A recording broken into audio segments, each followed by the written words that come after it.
Hello my dear students, आप लोगों का इस नई वीडियो में स्वागत है। आज के हम अपने इस नए वीडियो में हम चैप्टर नंबर 5 साझेदार के प्रवेश का एक्सरसाइज का प्रैक्टिकल क्वेश्चन स्टार्ट करने वाले हैं। लॉन्ग प्रैक्टिकल क्वेश्चन स्टार्ट करने वाले हैं जो बेसिकली आपको एग्जाम में सेक्शन ई में पूछा जाता है। वही क्वेश्चन हम सारे प्रैक्टिस करने वाले हैं। हमने वही क्वेश्चन चूज किया हुआ है जो क्वेश्चन बोर्ड एग्जाम्स में या तो आ चुके हैं या तो जिनके जैसे पॉइंट्स जो है वो एग्जाम में आ चुके हैं। उन्हीं सिलेक्टेड क्वेश्चंस को चूज किया हुआ है। टोटल 8 से 9 क्वेश्चन है जो मैं आपको थ्रू आउट द क्लास में आपको समझाने वाला हूँ। फिलहाल आज की क्लास में मैं एक ही क्वेश्चन एक्सप्लेन करूंगा जो आपका एक्सरसाइज का क्वेश्चन नंबर 8 है, जिसका नाम है आभा और बीना। तो ये आप क्वेश्चन की बुक में देख लेना, अगर आपके पास बुक अवेलेबल है। नहीं अवेलेबल है तो यहाँ पे मैंने क्वेश्चन पूरा ऐड कर दिया है। ठीक है, और ये क्लास में स्टार्ट करूँ उस क्लास के स्टार्ट करने से पहले कि आप इसके पहले की जो प्रीवियस चीजें हैं, ठीक है, जो प्रीवियस चीजें हैं जैसे कि हम लोगों ने त्याग का अनुपात कैसे निकालते हैं वो सीखा था, लाभानी का नया अनुपात कैसे निकालते हैं, ख्याति का बंटवारा कैसे करते हैं, ख्याति का रोजनामचा कैसे होता है, वो सारी चीजें आप सीख लेना। साथ ही साथ पुनः मूल्यांकन वाली क्लास देख लेना और एकत्रित लाभ और अनामत कैसे बांटा जाता है उसको देख लेना। बाकी फिर भी सारी चीजें मैं आपको क्लास में धीरे धीरे बताते जाऊंगा। जिस जिस क्लास में जो जो पॉइंट्स आते जाएंगे मैं वो पॉइंट्स आपको एक्सप्लेन करते जाऊंगा। ठीक है, क्लियर है? तो फिलहाल स्टार्ट करते हैं क्वेश्चन को समझते हैं कि क्वेश्चन में क्या दिया हुआ है। क्वेश्चन में लिखा हुआ है आभा और बीना दो एक के प्रमाण में लाभानी बांटने वाले एक पीढ़ी के साझेदार हैं। 31/3/17 के दिन उनकी पीढ़ी की पक्की तल पर निम्नानुसार थी। देखो, यहाँ पे सबसे पहले जो चीज आपको याद रखनी है वो क्या याद रखनी है? आपको याद ये रखनी है कि इन लोगों का पुराना प्रमाण दिया हुआ है। कितना दिया हुआ है? 2:1। तो यहाँ पे सबसे पहली चीज आप ये लिख लेना कि ये क्या दिया हुआ है? पुराना प्रमाण, ताकि कोई कंफ्यूजन ना रहे, इसलिए। उसके बाद अगर हम बात करते हैं तो हमें पक्की तलपट दिया हुआ है। पक्की तलपट में आपको दिख रहा है यहाँ पे संपत्ति और यहाँ पे दायित्व दिया हुआ है। ठीक है, तो ये आपका संपत्ति लेना पक्ष हो गया और आपका ये दायित्व पक्ष हो गया, पूंजी और दायित्व पक्ष हो गया है। अब यहाँ पे मैं कुछ चीजें आपको बेसिक समझा देता हूँ जो आपको याद रखनी है। आपको सवालों को सॉल्व करने में वो सारी चीजें काम आएंगी। तो याद क्या रखना है कि यहाँ पे जितनी भी चीजें होती है, कहाँ पे? पूंजी दायित्व पक्ष में, इन सभी का जो शेष होता है वो कौन सा शेष होता है?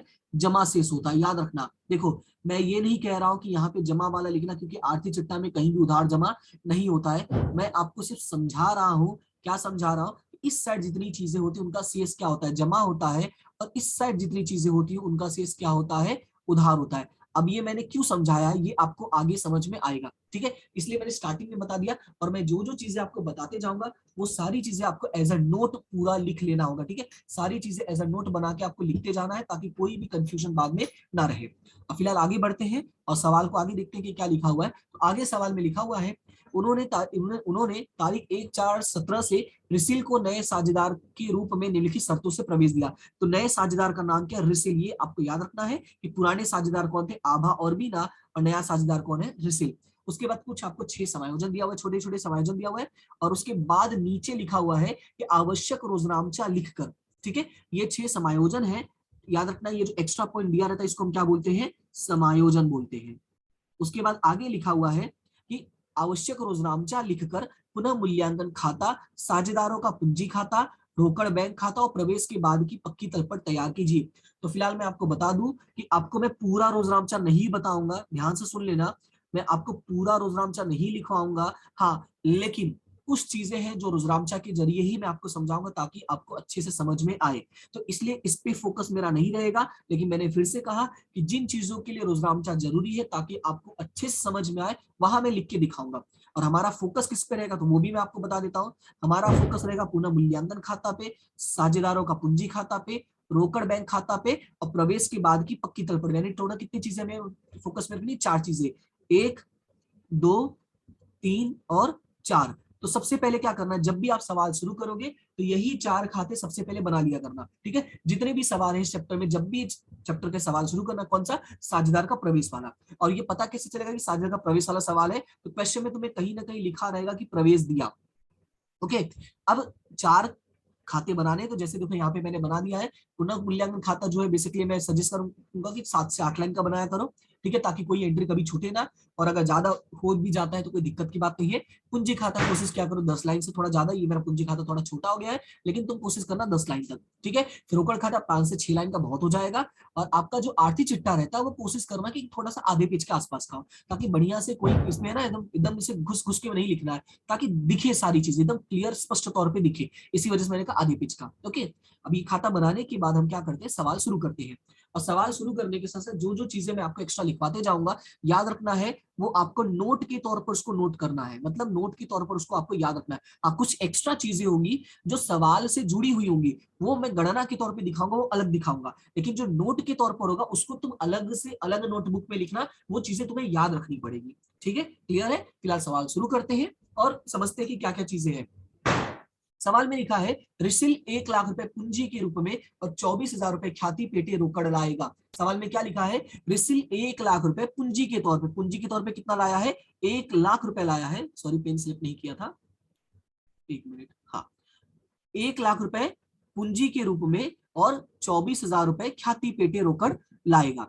तो सबसे पहले क्या करोगे कि ये जो जब भी पूंजी और ख्याति वाला पॉइंट आता है तो पहले काम किया करो कि फटाफट रोजनामचा लिख लिया करो। रोजनामचा मैं क्यों कह रहा हूं? ताकि कोई गलती ना हो। स्टार्टिंग के 2-3 सवालों में रोजनामचा लिखोगे तो आगे जब करोगे तो अपने आप समझ में आ जाएगा। तो पहला सवाल है इसलिए थोड़ी ज्यादा मेहनत कर लेते हैं।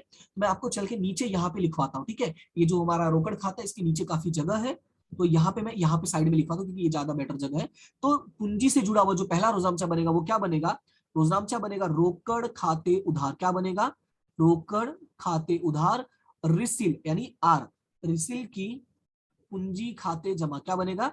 रोकड़ खाते उधार और रिसिल की पूंजी खाते जमा। अब कितना रुपए लेकर आया? तो पूंजी के तौर पे लाया 1 लाख रुपए, तो मैं यहाँ पे 1 लाख रुपए लिख देता हूं। ठीक है, अब इसकी एंट्री कैसे करोगे? तो ध्यान से अगर देखोगे तो ध्यान से देखने पर ये पता चलेगा कि रोकड़ उधार हुआ है तो ये रहा अपने पास रोकड़ खाता, और पूंजी जमा हुआ है तो ये रहा ऊपर अपने पास पूंजी खाता। ठीक है, तो रोकड़ के उधार पक्ष में याद रखना ये कौन सा पक्ष होता है? उधार पक्ष। तो रोकड़ के उधार पक्ष में नाम क्या लिखोगे? यहाँ पे रिसिल की पूंजी खाते। क्या लिखोगे? रिसिल की पूंजी खाते। और जो रकम दिया हुआ है, तो आपको रकम कितना दिया हुआ है? तो आपको रकम दिया हुआ है 1 लाख रुपए, तो यहाँ पे हम लिख देंगे 1 लाख रुपए। ठीक है, उसके बाद आगे बढ़ते हैं पूंजी जमा। तो पूंजी के जमा पक्ष में ये रहा देखो पूंजी खाता, और ये होता है उसका जमा पक्ष। तो पूंजी के जमा पक्ष में एक लाइन छोड़ के लिखना, नाम क्या लिखोगे? रोकड़ खाता। नाम क्या लिखोगे? रोकड़ खाता। अब क्वेश्चन ये है कि सर रोकड़ खाता क्यों लिखते हैं? क्योंकि वो रोकड़ में पैसा लाया है। चलो अगर ये नहीं समझ में आता तो पूंजी जमा हुआ है ना, तो पूंजी के जमा में आके 1 लाख रुपए लिख दो, पहले इतना तो कर सकते हो। उसके बाद अब रोकड़ खाता कैसे आया? तो ध्यान से देखो, तो रोकड़ खाता क्या हुआ है? उधार हुआ है। तो हम क्रॉस एंट्री करते हैं, जब भी हम खतौनी करते हैं तो खतौनी में हमेशा क्रॉस नाम लिखते हैं, तो ये खतौनी ही होता है हमारा। क्लियर है इतना? तो ये हमारा पहला। अब उसके बाद दूसरा क्या था? दूसरा ख्याति लाने का है, उसमें भी पैसा लेकर आया है, तो एंट्री क्या हो जाएगी? रोकड़ खाते उधार और ख्याति प्रीमियम खाते जमा। क्या हो जाएगा? रोकड़ खाते उधार और ख्याति प्रीमियम खाते जमा। इतना क्लियर है? अब रोकड़ खाते उधार कितना हुआ है? तो रोकड़ खाते उधार कितना हुआ तो सवाल में आपको दिख जाएगा। तो थोड़ा ऊपर चलते हैं, देखते 24,000 रुपए लेकर आया है, तो यहाँ पे मैं लिख देता रोकड़ खाते उधार 24,000 रुपए और ख्याति प्रीमियम खाते जमा 24,000 रुपए। अब इसकी एंट्री कैसे करोगे? तो दो चीजें देख रहे हो, एक है रोकड़ खाते उधार और प्रीमियम खाते जमा। तो प्रीमियम नाम का तो कोई खाता ही नहीं बनाते हैं, याद रखना प्रीमियम नाम का कोई खाता नहीं बनेगा ख्याति प्रीमियम नाम का, लेकिन रोकड़ खाता बना हुआ है। तो रोकड़ खाते उधार कितने से? 24,000 रुपए, लेकिन नाम क्या लिखेंगे? ख्याति प्रीमियम। तो यहाँ पे नाम हो जाएगा ख्याति प्रीमियम खाते का, तुम पूरा नाम लिखना ख्याति प्रीमियम। ठीक है, और रकम कितना है? 24,000 रुपए, और ये है ही नहीं तो इसकी एंट्री कहीं नहीं होगी। तो हमारा एंट्री हो चुका है, यानी जो पहला समायोजन दिया हुआ है उस समायोजन को हमने सॉल्व कर दिया, लेकिन अभी भी बाकी है। याद होगा मैंने समझाया था कि जब नया साझेदार ख्याति लेकर आता है उस ख्याति का हमें बंटवारा करना पड़ता है, लेकिन ये भी मैंने बताया था कि ख्याति का बंटवारा कौन से अनुपात में होगा? त्याग के अनुपात में। अब यहाँ पे याद रखना है, ये जो ख्याति की बात हो रही है मैं बात कर रहा हूँ नए ख्याति की। ठीक है, मैं किसकी बात कर रहा हूँ? नए ख्याति। तो यहाँ पे मैं लिख देता हूँ जो नया ख्याति या नया नए ख्याति होता है उसको हम कौन से अनुपात में बांटते हैं? त्याग के। तो यहाँ पे मैं त्याग लिख देता हूँ तो आपको याद रहेगा, नए ख्याति इज इक्वल टू त्याग, त्याग के अनुपात में बांटते हैं। तो क्या पहले समायोजन में हमें कहीं त्याग का अनुपात मिला? तो जवाब आएगा नहीं सर, हमें पहले समायोजन में त्याग का अनुपात नहीं मिला। तो जब हमें नहीं मिला तो इसको भी छोड़ देते हैं और आगे बढ़ते हैं, जैसे ही हमें मिलेगा हम सॉल्व कर लेंगे। अब चलते दूसरे समायोजन की तरफ। तो दूसरा समायोजन क्या है? तो दूसरा समायोजन देखोगे तो दूसरे समायोजन में लिखा हुआ है कि जमीन मकान की कीमत 17,000 से बढ़ानी है। क्या लिखा है? जमीन मकान की कीमत 17,000 से बढ़ानी है। तो अब यहाँ पे मैं आपको नोट के तौर पे कुछ लिखवाता हूं जो आपको याद रखना है, इसको कहीं नोटबुक में लिख लेना। नोट क्या याद रखना है? जब भी सवालों में आपको से लिखा हो, क्या लिखा हो? से लिखा हो, तो याद रखना है जितना लिखा गया होता है जितना लिखा होता है, लिखा होता है उतना ही ध्यान में लेना होता है, ध्यान में लेना होता है। ये आपका नोट के तौर पे पहला पॉइंट है, इसलिए इसको अच्छे से लिख लेना, ठीक है। नोट के तौर पे याद क्या रखना है, जब से लिखा हो तब ये काम याद रखना है। ओके, से लिखा हो तो मैंने क्या कहा, जितना लिखा होता है उतना ही ध्यान में लेना होता है। तो अब इसका मतलब क्या है वो समझ लो। तो लिखा है 17,000 से बढ़ानी है, तो से बढ़ानी है मतलब बढ़ाना मतलब फायदा हो गया, क्योंकि संपत्ति जब बढ़ेगी, जमीन मकान क्या हमारे लिए संपत्ति है, और जब संपत्ति बढ़ेगी तो हमें फायदा होगा। अब क्वेश्चन ये कि फायदा कहाँ दिखाएंगे, तो मैंने कहा है कि जब भी संपत्ति और दायित्व का हम रकम ज्ञात करते हैं, कम या ज्यादा जो भी होता है, उससे जो भी हमें फायदा या नुकसान होता है उसको हम लिखते हैं पुनः मूल्यांकन खाते में। तो ये 17,000 का जो फायदा हुआ है वो चला जाएगा पुनः मूल्यांकन खाते में, लेकिन कौन सी तरफ जाएगा, जमा तरफ। याद रखना है कि जो लाभ होता है वो जमा तरफ जाएगा, और जो हानि होता है या खर्च होता है वो उधार तरफ जाएगा, ठीक है। तो यहाँ पे हम क्या लिखेंगे, नाम लिखेंगे जमीन मकान, और यहाँ पे रकम लिख देंगे 17,000 रुपए। ये था हमारा पहला एंट्री। लेकिन अब दूसरी एंट्री कहाँ होगी, तो दूसरी एंट्री कैसे याद रखनी वो मैं आपको बता देता हूँ। तो जमीन मकान कौन सी तरफ दिया हुआ है, पूंजी दायित्व तरफ दिया है या संपत्ति लेना तरफ दिया हुआ है, तो ध्यान से देखोगे तो यहाँ पे लिखा हुआ है संपत्ति लेना की तरफ 72,000 रुपए। तो दूसरा नियम याद रखना है कि जहां संपत्ति लेना मतलब संपत्ति लेना नहीं, जहां से जो चीज उठाते हो वहीं जाके उसको रख दो। अगर बंटवारा करना है तो बाद में बताऊंगा, लेकिन पहला नियम अभी याद रख लो, जहां से जो चीज उठाओगे वहीं ले जाके रख दो, ठीक है। ये भी एक चीज आपको याद रखनी। तो कहां से उठा रहे हैं, तो जमीन मकान हम उठा रहे हैं संपत्ति से। तो चलते हैं संपत्ति, संपत्ति कहां बनाया गया, आर्थिक चिट्ठे में। तो देखो नीचे यहाँ देखो मैंने संपत्ति लेना बनाया है, ठीक है। यहाँ क्या बनाया मैंने, संपत्ति लेना। तो जहां से उठाया वही लिख देते हैं, तो संपत्ति लेना से ही उठाया, तो जमीन मकान कितना उठाया है हमने, वहां से 72,000 उठाया, प्लस 17,000 का हमें फायदा हुआ। तो 72 प्लस 17 अगर जोड़ोगे तो ये हो जाएगा 89,000, ठीक है। कितना हो जाएगा 89, 72 प्लस 17 इज इक्वल टू 89,000। तो यहाँ पे हमें 89,000 मैंने लिख दिया, तो हो गई दो एंट्री, ठीक है। चलते हैं अभी तीसरे समायोजन पे। तो तीसरा समायोजन क्या लिखा है, यंत्र की कीमत 32,000 तक घटानी है। क्या लिखा है, यंत्र की कीमत 32,000 तक घटानी है। अब दूसरा नोट बनाने का वक्त आ गया। यहाँ पे लिखा है 32,000 तक घटानी है। ये वर्ड आपको याद रखना है। क्या वर्ड याद रखना है नोट के तौर पे, जब भी क्वेश्चन में कहीं लिखा हो तक, तो इसका मतलब क्या होता है, तक का मतलब होता है कि अंतर की रकम को ध्यान में लेना होता है। क्या, अंतर की रकम को ध्यान, सॉरी ध्यान नहीं, ध्यान,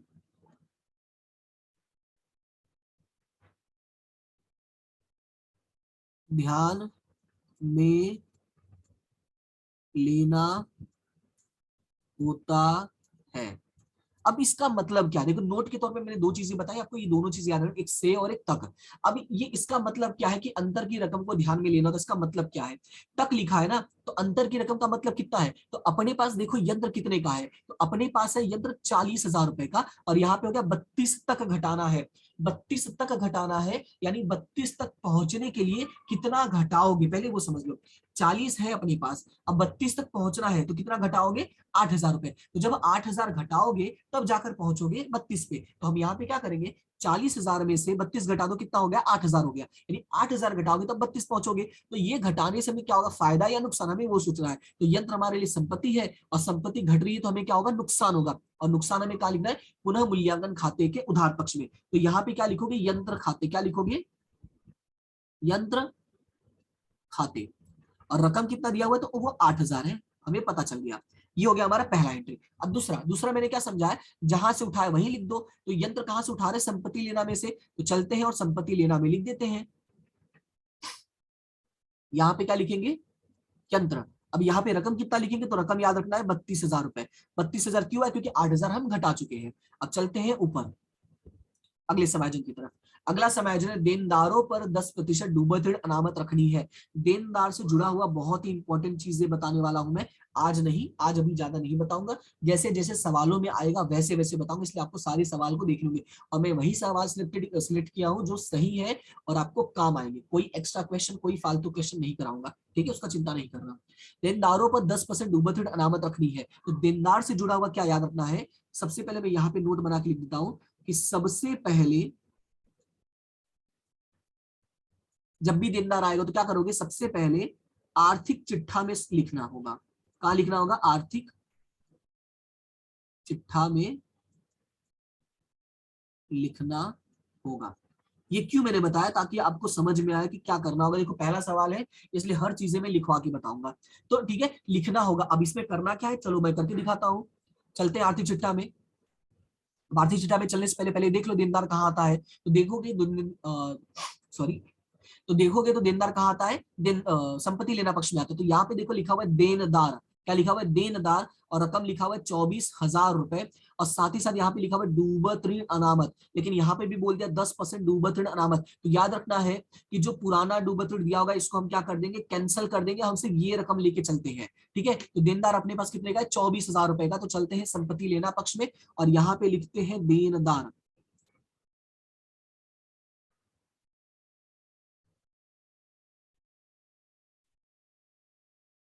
देनदार कितना लिखेंगे? 24,000। जिसमें से हमें माइनस करना है 10%। क्या माइनस करना है? डूबत ऋण अनामत। क्या माइनस करना है? डूबत ऋण अनामत। तो शॉर्ट में लिखता कितना माइनस है? 10%। 10% का मतलब कितना हो जाएगा? 2400 रुपए हो जाएगा। तो 24,000 में से 2400 रुपए माइनस करोगे तो ये आपका आ जाएगा 21,600। कितना आ जाएगा? 21,600। अब क्या करोगे? देखो मैंने कहा क्या, सबसे पहले मैं आधी चिट्ठा में सॉल्व कर रहा हूं, तो हमने सॉल्व कर दिया। अब दूसरा काम क्या होता है, तो दूसरा काम मैं आपको समझा देता हूं। तो दूसरा काम आपको याद रखना है कि जब भी हम लिखने जाएंगे दूसरा वाला, तो पहले चेक करो यहाँ पर कितने का। तो यहाँ पर है 2400 रुपए का। ठीक है, और ऊपर चलो और ऊपर डूबत ऋण अनामत देखो कितने का है। तो यहाँ है 2,000 रुपए का। वहां 2400 था, यहाँ 2,000 है। देख के क्या पता चलता है? देख के ये पता चलता है कि हमने डूबत ऋण अनामत को क्या कर दिया? बढ़ा दिया। अब बढ़ाने से हमें फायदा हुआ या नुकसान हुआ, ये समझना है। तो डूबत ऋण अनामत का मतलब होता है पैसे तो हमें नहीं मिलेंगे। तो जब हमें पैसे नहीं मिलेंगे, हम वो चीज को बढ़ा रहे हैं, तो हमारा क्या होगा? नुकसान होगा। तो याद रखना है कि डूबत ऋण अनामत बढ़ाने से हमें क्या होगा? नुकसान। तो वो नुकसान हमें कहाँ लिखना है? तो वो नुकसान हमें लिखना है पुनः मूल्यांकन के उधार में। और यहाँ पे लिखोगे डूबत ऋण अनामत। कितना लिखोगे? 400 रुपए, क्योंकि हमने सिर्फ 400 रुपए ही बढ़ाया है। इसी वजह से हमने कितना लिखा? 400 रुपए। क्लियर है इतना? उसके बाद चलते हैं अगला समायोजन। अगले समायोजन में लिखा है नहीं चुकाए बिजली बिल के 1100 का प्रावधान करना है। क्या बोला है? नहीं चुकाए बिजली बिल के 1100 का प्रावधान करना है। तो नहीं चुकाया हमारे लिए क्या है? तो नहीं चुकाया हमारे लिए होता है दायित्व। याद रखना है, नहीं चुकाया हमारे लिए क्या होता है? दायित्व। और दायित्व का बढ़ाना मतलब हमारे लिए नुकसान है। दायित्व बढ़ेगा तो हमें नुकसान ही होगा ना, क्योंकि हमें पैसा देना पड़ रहा है। तो नहीं चुकाया तो सबसे पहले पुनः मूल्यांकन के उधार में लिखोगे। क्या लिखोगे? चुकाना बाकी। क्या चुकाना बाकी है? बिजली खर्च। बिजली खर्च है ना, बिजली बिल है। नहीं चुकाना बाकी बिजली बिल। कितना है? 1100 रुपए। तो ये हो गया हमारा पहली एंट्री। दूसरी एंट्री क्या होगी? याद रखना है चुकाना बाकी हमारे लिए क्या होता है? दायित्व। और दायित्व हम कहाँ लिखते हैं? दायित्व हम लिखेंगे दायित्व पक्ष में। तो दायित्व कहाँ है? राजा पूंजी आर्थिक चिट्ठा में पूंजी दायित्व में चल दो। तो यहाँ पे क्या लिखोगे? चुकाना बाकी। ठीक है, क्या लिखोगे? चुकाना बाकी बिजली बिल 1100 रुपए। ठीक है, अब आगे बढ़ते हैं और चलते हैं ऊपर। उसके बाद अगला। अब अगले में क्या है? तीनों साझेदारों का नया लाभ हानि का प्रमाण 2:1:2 है। अब आ गया हमारे काम का बात, नया अनुपात। अब नया अनुपात तुम्हें मिल गया। मैंने क्या कहा था? नया अनुपात ये मतलब हमें निकालना पड़ता है त्याग। और त्याग निकालने के लिए हमें कोई जानकारी नहीं दिया था बाकी के 5 समायोजन में। लेकिन लास्ट समायोजन में हमें एक चौका दे दिया। क्या दे दिया भाई? कि नया अनुपात दे दिया है। अब जब नया अनुपात दे दिया है तो हमारे पास पुराना अनुपात पहले से ही था 2:1। नया और पुराना दोनों अवेलेबल है, तो हमें पता है त्याग बराबर क्या होता है? त्याग बराबर पुराना माइनस नया। तो हम यहाँ पे सॉल्व कर लेंगे। ठीक है, तो यहाँ पे हम क्या करेंगे? त्याग बराबर, ये आपका दूसरा गणना हो जाएगा, पुराना माइनस नया। तो आभा और बीना में ए और बी लिखूंगा। ठीक है, क्या लिखूंगा? ए और बी। ए का पुराना कितना है? ए का पुराना है 2/3 और इसका कितना है? 1/3। अब नया कितना है? तो नया एक बार देख लेते हैं। तो नया अनुपात है 2:1:2। फिर भी एक बार कंफर्म करना जरूरी ताकि कोई गलती ना हो हमसे। ठीक है, तो ये आएगा 2/5 और ये आएगा 1/5।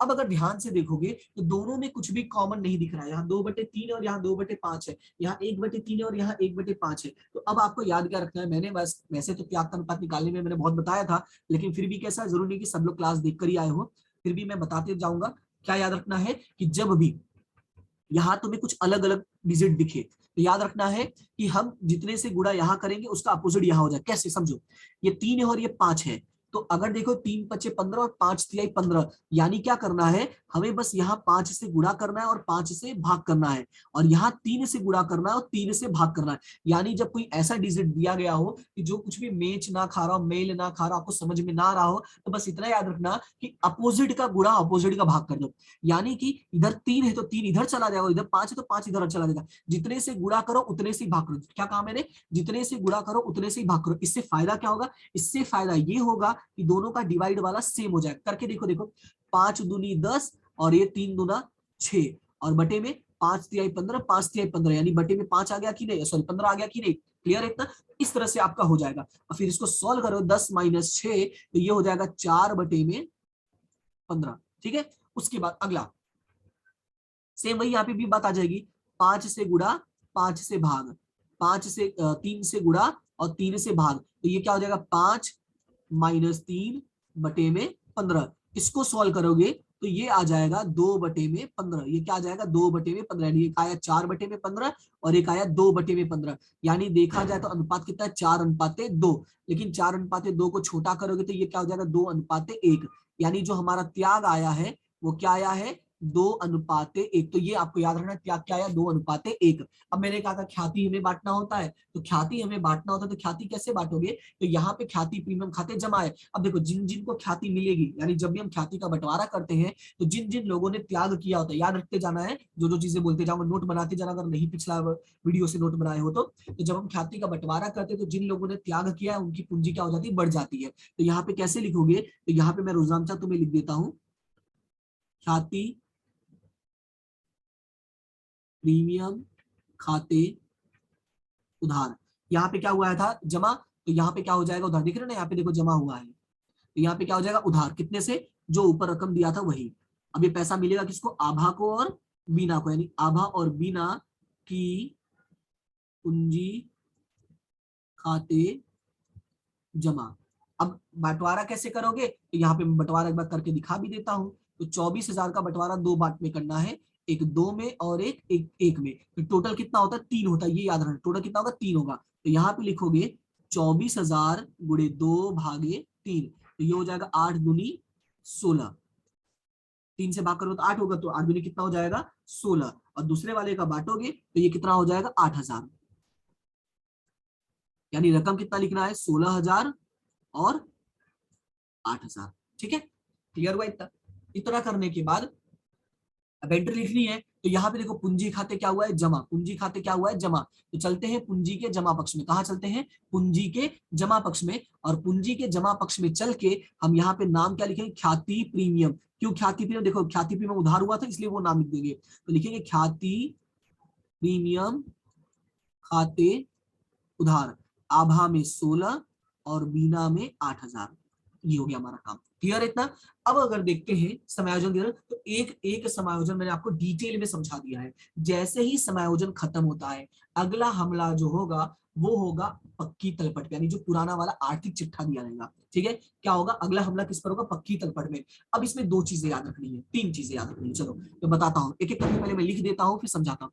देखो कहाँ गया ड्रॉ का, हाँ, सबसे पहले याद क्या रखना है कि जो जो चीजें हम बांट सकते हैं, ठीक है, पहले मैं यहाँ पे 2 टिक करता हूं, जो जो चीजें हम बांट सकते हैं, याद रखना है कि इधर वाली चीजें, कहां वाली चीजें, पूंजी और दायित्व पक्ष वाली चीजें, ये चली जाएंगी पूंजी खाता के जमा पक्ष में। देखो क्रॉस एंट्री हो रहा है कि नहीं, तो याद रखना क्रॉस में एंट्री चली आएगी, जैसे सीधा पूंजी के जमा पक्ष में। देखो कैसे पता चला पूंजी के जमा में जाएगा, तो इस साइड क्या होता है, इस साइड पूंजी का जमा पक्ष होता है, आपको पता है ना, इस साइड क्या होता है पूंजी का जमा पक्ष होता है, और इस साइड क्या होता है पूंजी का उधार पक्ष होता है। ये देखो नीचे चल के मैं दिखा भी देता हूं, ये देखो ये पूंजी का जमा पक्ष है और ये पूंजी का उधार पक्ष है। तो जैसे मैं यहाँ पे चलो बना के दिखाता हूँ, जैसे मान लो ये आर्थिक चिट्ठा है, ठीक है, तो ये हमारा पूंजीदायित्व पक्ष होता है, तो क्रॉस करके ऐसे चला जाएगा यहाँ पे, और इसमें से क्रॉस करके ऐसे चला जाएगा। ठीक है, क्लियर है, ये लाइन नहीं खिंचाएगा क्योंकि यहाँ पे बीच में वो ब्लैंक वाला है इस वजह से, लेकिन आपको ये दिख रहा होगा आपके कैसे मैंने किया। ठीक है, ये देखो, तो याद क्या रखना है कि पूंजी दायित्व वाला जो भी सामान होगा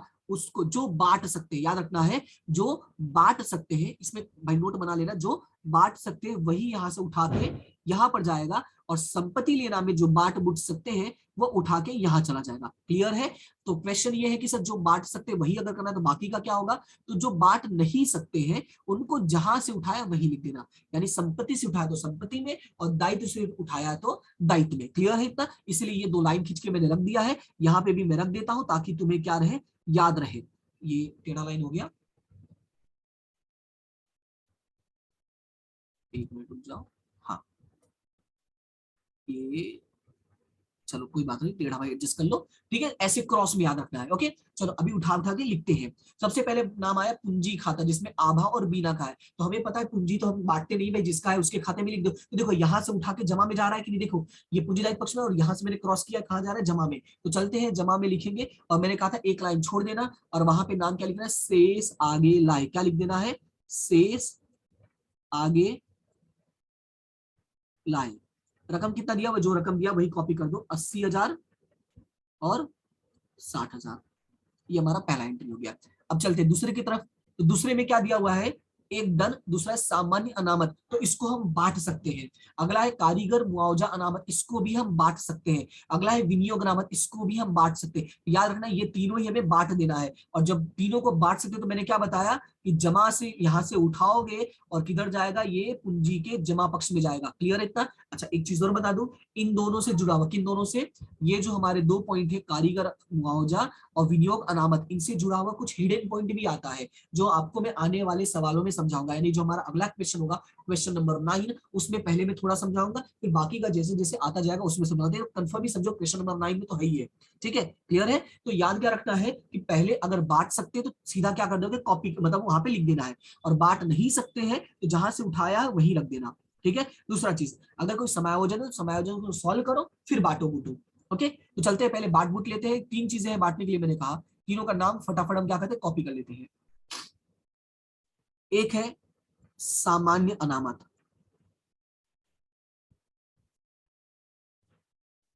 एक है कारीगर अकस्मात मुआवजा अनामत, और एक है विनियोग अनामत।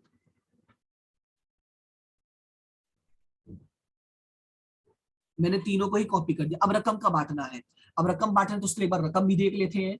तो सामान्य अनामत का 18,000 है, 4,500 और 1,500। ठीक है, तो 18,000 को 2:1 में बांटोगे, तो 18,000 को 2:1 यानी 2:1 3 हो गया, तो 18,000 भागे 3 कर दो तो 6,000, और 6 दूनी 12, और 6 एकम 6,000।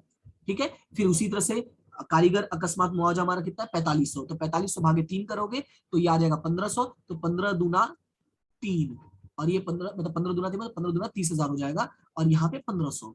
ठीक है, और उसके बाद हमारा जो अगला था वो 1,500 था, तो ये हो जाएगा 1,000, और ये हो जाएगा 500।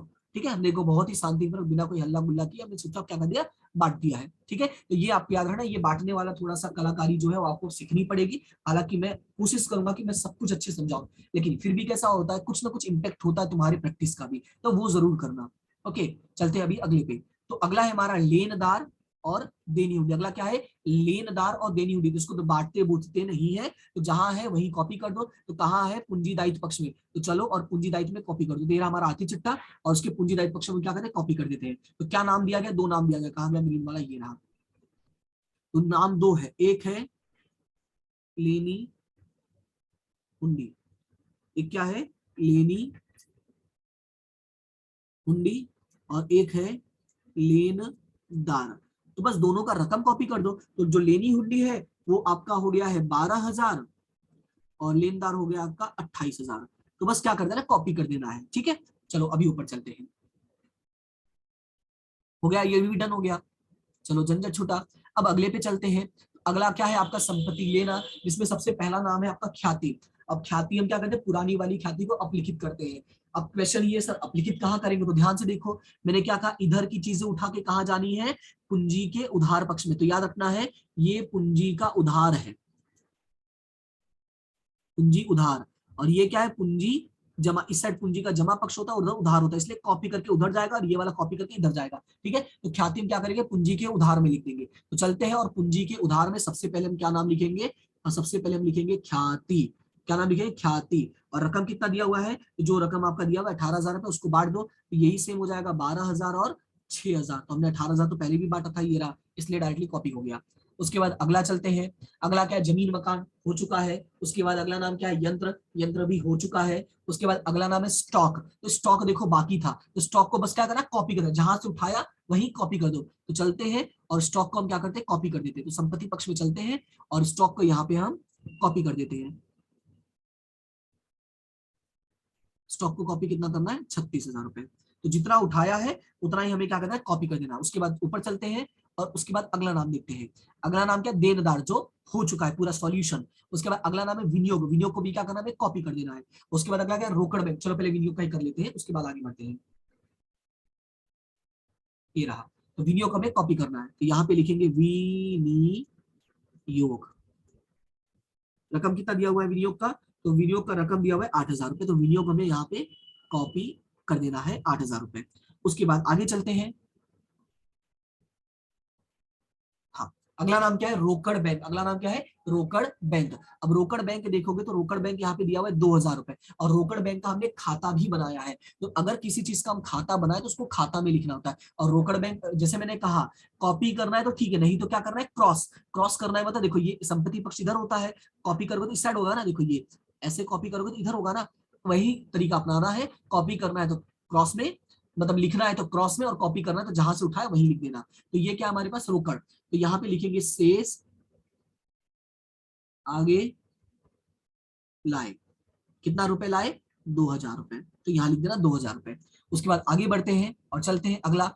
अगला क्या है, विज्ञापन अभियान खर्च। अगला क्या है, विज्ञापन अभियान खर्च। तो विज्ञापन अभियान खर्च हमें क्या करना होता है, बांटना होता है, याद रखना। विज्ञापन अभियान खर्च में क्या करना होता है, बांटना होता है। 6,000 रुपए है और क्रॉस में बांटना है, तो क्रॉस में होता है पूंजी के उधार में। तो चलते हैं यहाँ पे और यहाँ पे नाम लिखेंगे विज्ञापन अभियान खर्च। क्या नाम लिखेंगे, विज्ञापन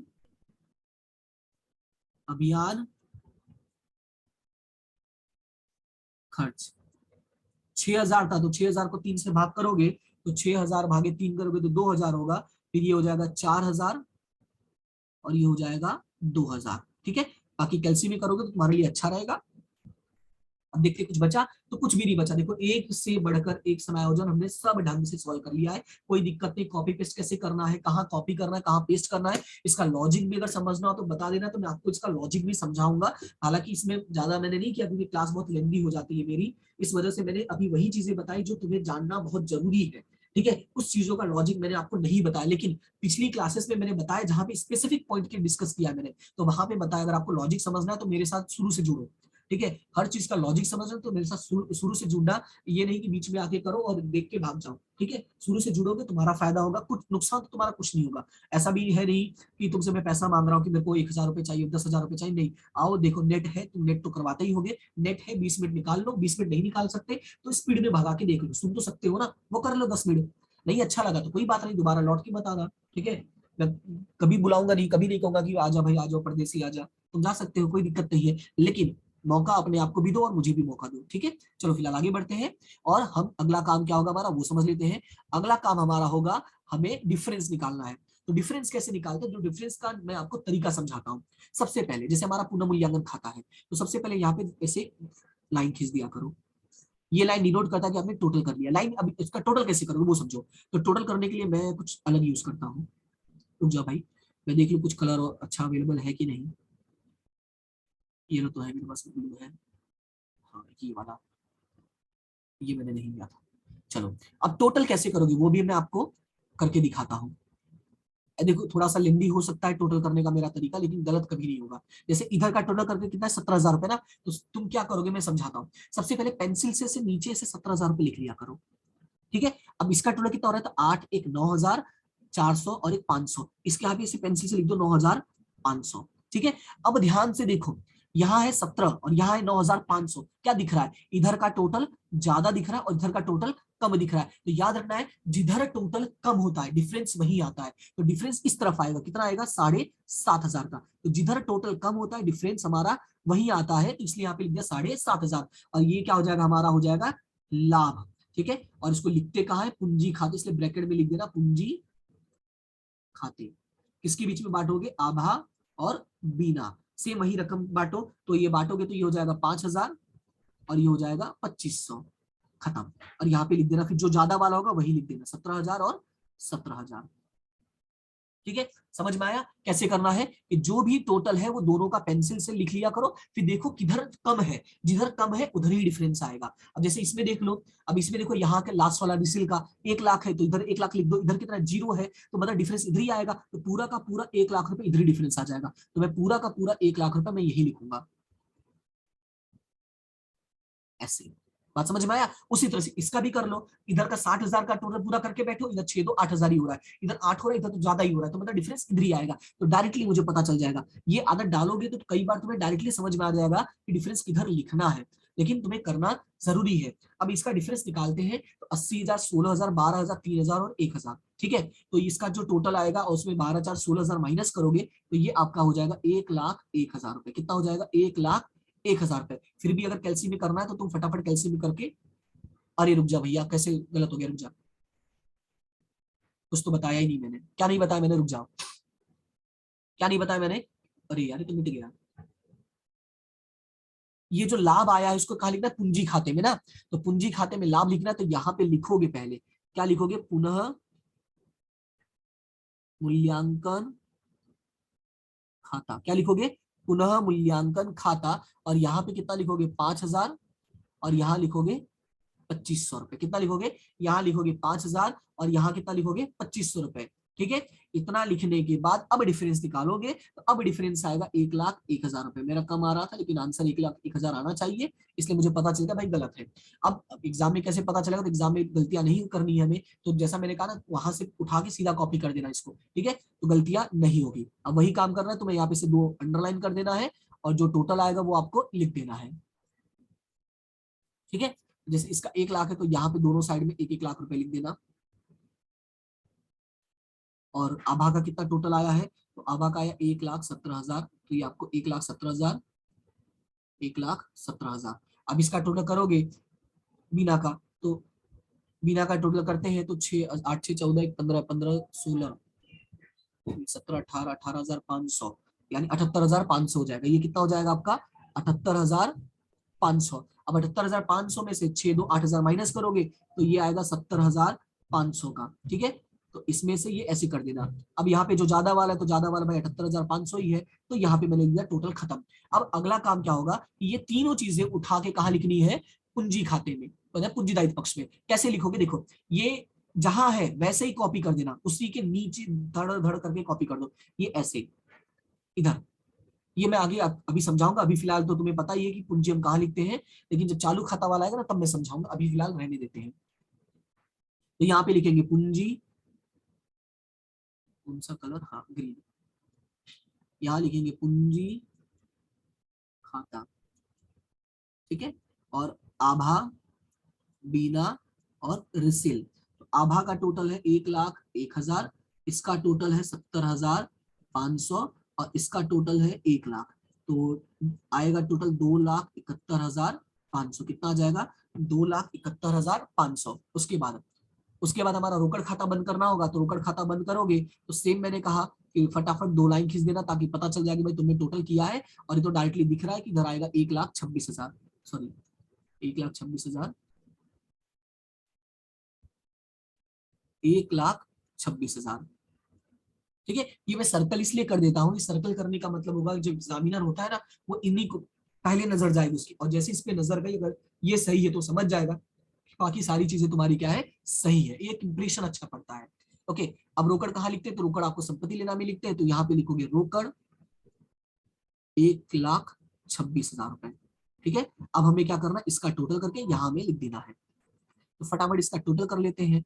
तो इसका टोटल मैं आपको करके दिखा देता हूँ कितना होगा, थोड़ी मेरी कैलसी स्लो चलती है। 2,71,500, 1,100, 12,000, और 28,000। तो ये आ रहा है आपका 3,12,600। कितना आ रहा है? 3,12,600 रुपए। सेम इधर भी आना चाहिए, नहीं तो फिर गलत हो जाएगा।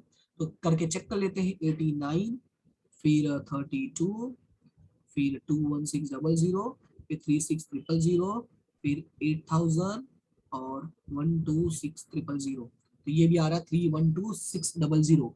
312,600। क्लियर है इतना? ये आ गया हमारा टोटल मैच हो गया। ठीक है, तो हमारा आर्थिक जीटा यहाँ पे कंप्लीट हो गया। अब जैसे आर्थिक जीटा मैच होता है यानी हमारा पूरा सवाल कंप्लीट। और इस तरह से हमारा क्वेश्चन नंबर 8 कंप्लीट हो गया। हम नेक्स्ट क्लास में यानी आने वाले क्लास में क्वेश्चन नंबर 9 करेंगे। लेकिन उससे पहले यहाँ पे जो जो चीजें मैंने नोट के तौर पर लिखा है, जो जो थियरी के तौर पर लिखाई है, इसको एक नोटबुक बनाते जाओ और वहां पे लिखते जाना। या तो तुम भी क्वेश्चन नंबर 8 9 जैसे मैं सॉल्व करवाते जाऊंगा, उस क्वेश्चन सॉल्व करते जाओ और 8 के नीचे जितनी चीजें बताई वो 8 के नीचे लिखो। 9 के लिए बताऊंगा वो 9 में लिखना, 10 में बताऊंगा वो 10 में लिखना। जो जो क्वेश्चन बताते जाऊंगा उसमें जो जो बताते जाऊंगा वो सारे नीचे लिखते जाना। ये तुम्हें एग्जाम के टाइम में तुम्हारी पर्सनल डाइजेस्ट बन जाएगी। ठीक है, मार्केट में डाइजेस्ट मिलती है, पर उन डाइजेस्ट में वो तुम सॉल्यूशन नहीं करते, वो कंप्यूटराइज्ड होता है, वो अपने हिसाब से आंसर लिखे रहते। ये हमारा सॉल्यूशन होगा, हमें काम आएगा। ठीक है, तो आज के लिए फिलहाल इतना ही। उम्मीद करता हूँ कि सवाल आपको समझ में आया होगा। फिर भी कोई डाउट रहता है, कोई भी दिक्कत है, तो आप मुझे कमेंट सेक्शन में बता सकते हैं विदाउट एनी टेंशन। ठीक है, जो भी अच्छा बुरा हो आप बता सकते हैं। और मिलते हैं हम अपनी नेक्स्ट क्लास में। तब तक के लिए thank you so much and have a good day. And हाँ, happy Diwali, happy new year.